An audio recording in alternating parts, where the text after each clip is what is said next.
What's up, guys? We are back again with Snapshot Friday. Yes, not Wednesday, but Friday once again. It's very sad, I know, but hey, what you gonna do about it? And in this snapshot, which is 22w13a, we've gotten a load more features for the 1.19 update. So let's see what they are. Jumping over here straight into the changelog, we start out with some text. Beautiful stuff. And two new features, both of which are reasonably large features. And some of these actually imply that we're not going to get another experimental snapshot for this update, which is interesting because we only got one, and I just don't know what the point of that one was. I guess it was just to fill empty time space. But anyways, the first one is the ALLAY mob, which we are going to go over all of this right now. So right here in the creative inventory, if we search for the ALLAY, we can get the ALLAY, spawn egg, and it looks like this. And it also sounds like this. Look at this. Ooh. I like this. I'm liking this already. This is definitely cool. Yes, okay, cool. The first thing is on the changelog. It says, ALLAYs will collect all the surrounding items that match the item they are holding. So, if I was to say get some polished andesite and give myself a bunch of polished andesite, where did the ALLAYs go? I lost them. There they are. Okay, so I want to give him an item, and then if I throw a bunch of these, will he go and get the item? We'll get them. Okay, he has got them. He got the other ones.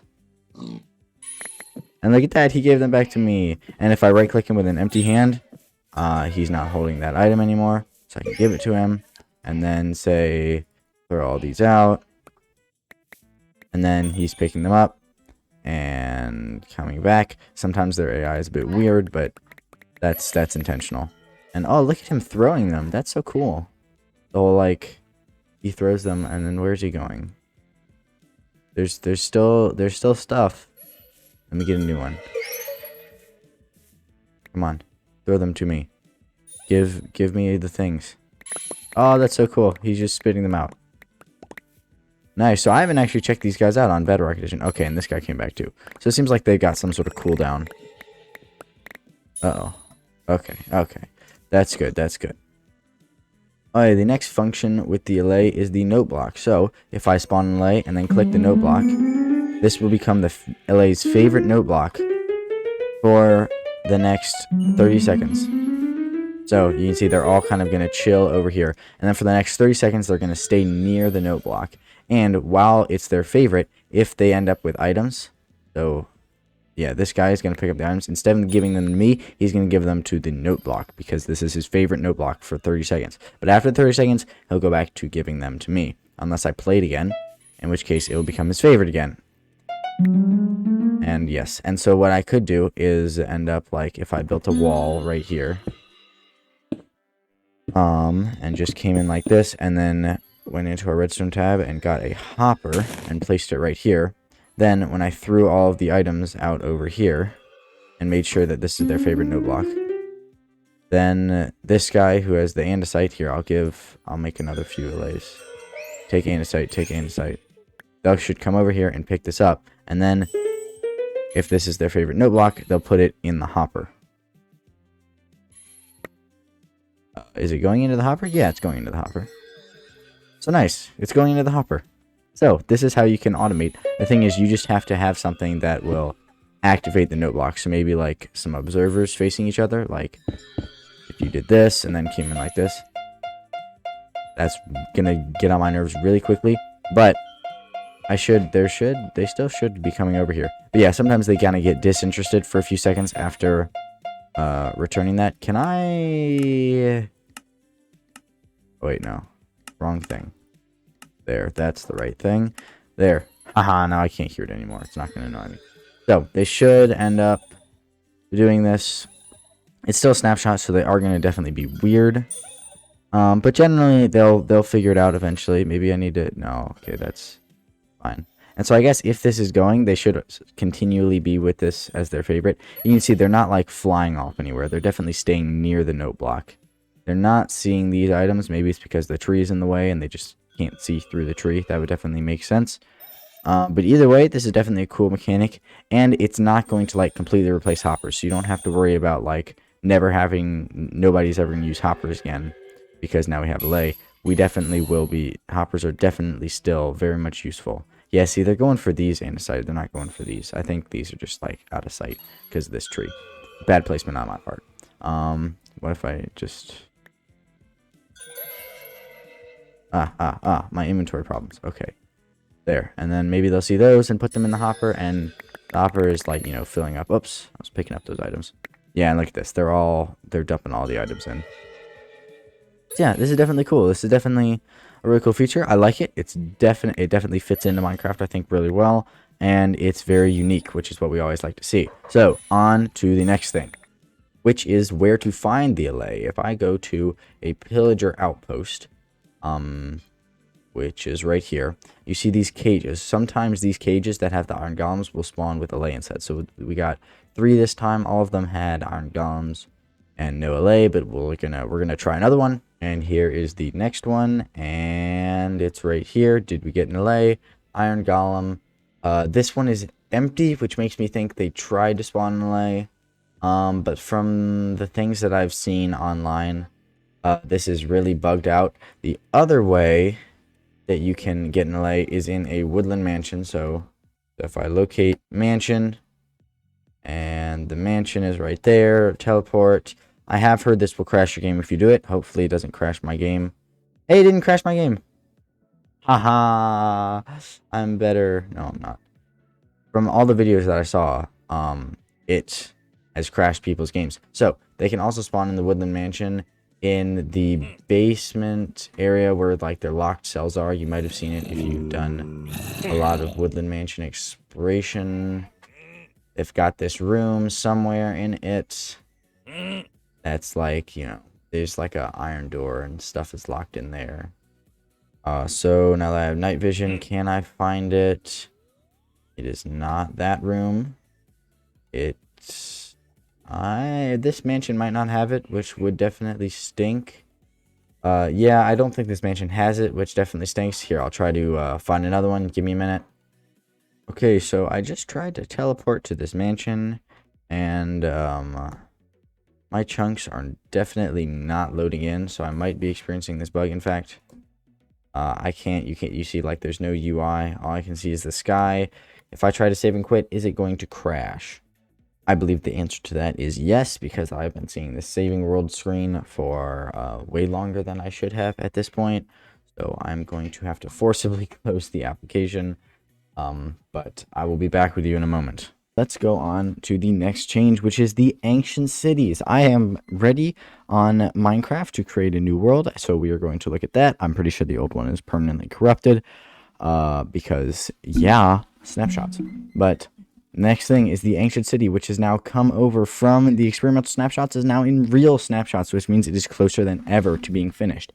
And there's a lot of new content coming into it, mostly just these 2 things, but they are very big things, let me tell you.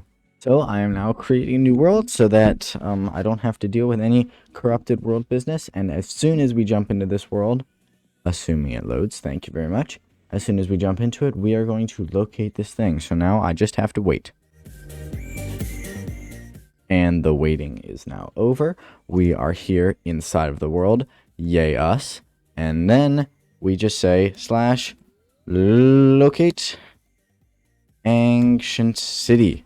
Here it is. We locate it. It's only 900 blocks away. Ooh, it's quite close to spawn. And I will enter spectator mode. And here we go. There it is. It's coming into view. Look at this. I've not seen them in this snapshot. Ooh, we got some wood. That's already different. I've not taken a look at these yet. This is my first look. Wow. This looks really cool. I'm going to have to do another Ominous 1.19 Deep Dark gameplay. I think I absolutely am. This is beautiful.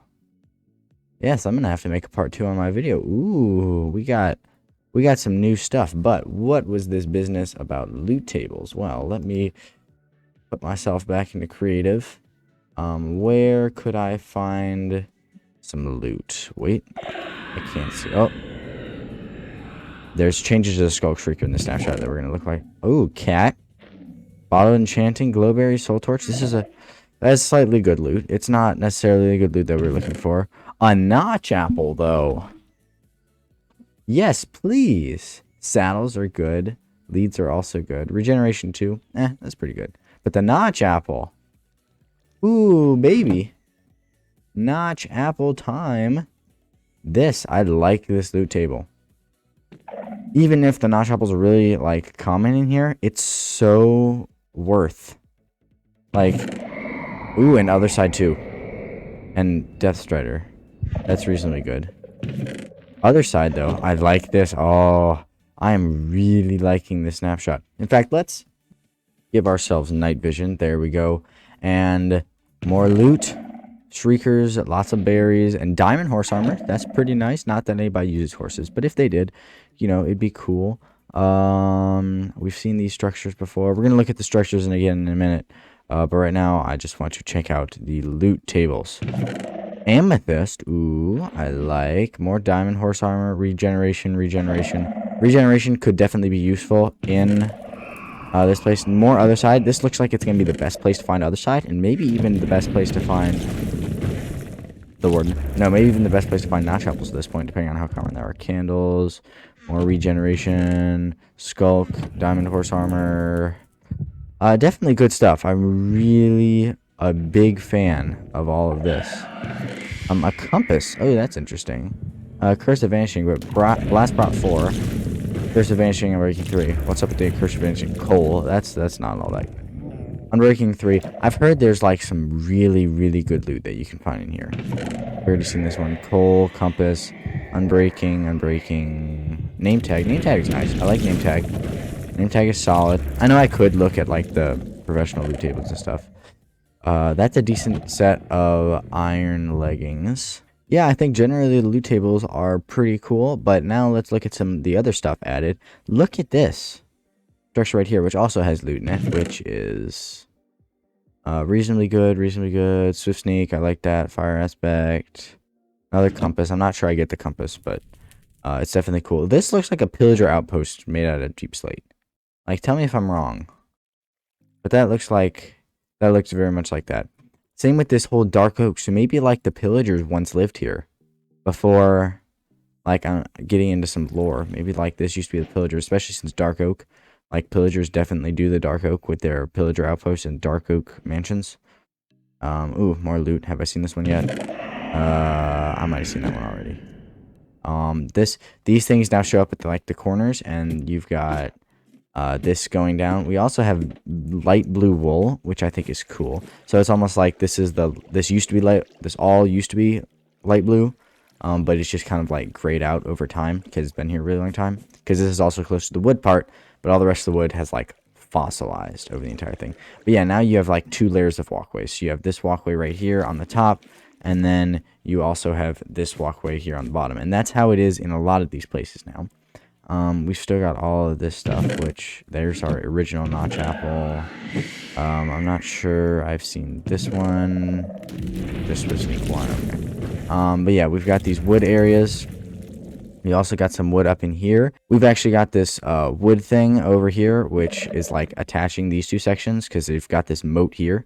So maybe it's even like somebody built this area a long time ago, and then the pillagers came in and tried to live here and built all the wood stuff.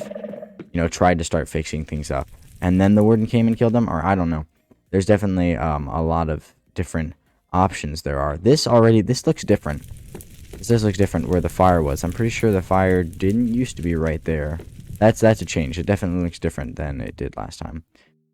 We've again got all this good stuff happening, and yeah, generally it's cool. There is a new structure that's part of this, but I'm not seeing it in this ancient city. A new, like, one of these, except it's really quite fancy, really actually cool. But the main thing that I'm going to look at right now is if we ignored this bridge and came down here, you can see there's this little area right here. And maybe if we, like, made some noise or placed some blocks or maybe just broke in. Ooh, pistons, fancy. Look at this. We have redstone. So this area, from what I've seen, looks like a redstone tutorial area. Like, it teaches you how to do redstone, which is really good because there's really no, like, if you started Minecraft playing for the first time right now, and you didn't know anything about redstone, there's really no way in-game for you to learn about it.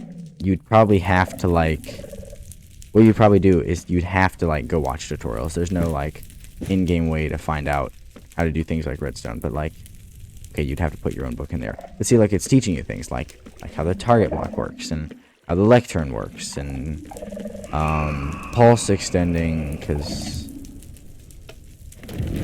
yeah, pulse extending, and how all this kind of stuff works. And how are we supposed to, is there like a skulk sensor to activate this that we could, yeah, this right here. But it's not working for some reason. I don't know. I don't know how it works. Because I'm not a super huge redstone guy. I do enjoy it, definitely. And what do we got in here? This is cool. This is cool. It's all good. It's all nice. I do think this is kind of a weird spot for redstone tutorial area, to be honest. Just because, like, if you're literally taking on the warden at this point, you probably know a thing or two about redstone. Like, you've played for long enough to get past the warden and get good. You're good enough to do all this, but you're not good enough to, like, know about redstone. Oh, wait. I didn't make this hole. Okay, so you could fall in right here, and then maybe find things out from in here, and like there's redstone coming over here. Do that. You can walk under. This is definitely cool. It's a bit weird placement, to be honest. Mostly just because of that guy. But otherwise, I think it's cool. Also, for the structures, there's these pillars. Like, again, this is very, like, you know, it used to, somebody built these cities, and then, like, the pillagers came in and tried to, like, make it habitable so that they could at least, like, get from one place to another. That might honestly be the lore to this. I'm not entirely sure. But yeah, like, look at this. It's very plain that, like, this part was broken down, and then they didn't decide to fix it, but then this part they did decide to fix. Why they decided to fix this part when you can't even get anywhere here, I don't know. It's weird. But I definitely, this is really, really cool. I really like how this is going. So back here on the changelog, here is all the ancient city information once again, and now some changes. The recipes for minecart and with chest, furnace, TNT, hopper are now shapeless, which is really cool because, yeah, I mean, it's not that useful. You can just now, like, shift click these into your crafting bench, and you don't have to worry about, like, moving them around, getting, like, the right order set up. So that's just like a quality of life thing. But this is a big one. When broken, each Minecraft variant drops as an item itself instead of splitting. So, in case you didn't know, minecarts used to, if you broke them in survival, so let me just go into survival, not spectator, survival. Whoa, that's weird. If I broke this with my fist, you see, right now it drops minecart with chest. It used to drop a minecart item and a chest item separately, but now it drops minecart with chest, which does mean that once you make minecart with chest, like, that's kind of stuck that way. You can't uncraft it. You can't just, like, place it down and break it if you want to separate them again. So I think it might be cool to, like, just be able to, like, put these in the crafting table and get it back. This also works with all the other ones. So, like, minecart with hopper, that also drops it itself. And this is really nice because now you can, like, make your minecart tracks, like, run into a cactus and it break this, and instead of, like, you having to craft it together again, you could have just, like, hoppers pick it up and then store it in the system or something, and that would definitely be cool. But on to the next change, which has to do with note blocks, which probably has to do with, like, the whole ALLAY thing. But now, it used to be that if you placed a block on top of a note block, it wouldn't make any sound. And oops, I have my note blocks all the way off. Let's turn those back on. So it used to, so, oh wait, I placed this on top of the block. Okay, so you see this is making noise and stuff like that. But it used to be if you put a block on top of it, it wouldn't make sound anymore. You can see this is obviously not the case because, and also, so, but the way to turn it off is with wool. So now if I'm tapping it even with my fist, what is this man yelling at? A bat. Good job. Okay. See, now it's not making any sound, and this also works with carpets. So if I place the carpet down, see, it's not making any sound. Take the carpet off, making sound again. So that's how that works now. It used to be any block, so I could take, like, literally a skulk block and put it on top, and then whoops, and then it wouldn't make any noise. In fact, alright, that's a bug. Don't listen to that. Oh, no, it's not a bug because it's like that now. So now any block except wool, it will make noise if it's underneath. So that's how it works. That's definitely cool. Back to the changelog. So here are all the technical changes. You know that I am not a technical player, so yeah, feel free to figure these out by yourself, but I don't really understand them. What I do understand is that the trigger for skull catalysts, which this is the thing that we were talking about, if not skull catalysts, skull shriekers, excuse me. Skull shriekers, when a skull shrieker shows up in the world by itself, it will be able to spawn a warden, but if you placed it in creative, or if you broke it and placed it in survival, then it doesn't have the ability to summon the warden. It can still shriek and do all that good stuff, but it can't give you darkness and it can't summon the warden if it does like that. So that's definitely good, because then you can like maybe use your skull catalyst for decorating and not have to worry about having wardens spawning in your house all the time. So that's definitely a good thing. But besides that and the bugs, we are now done. And the warden has also had some fixes. You can see he's like less easy to cheese and all that good stuff. But thank you so much for watching. My name is BananzaCraft, and I will see you next time.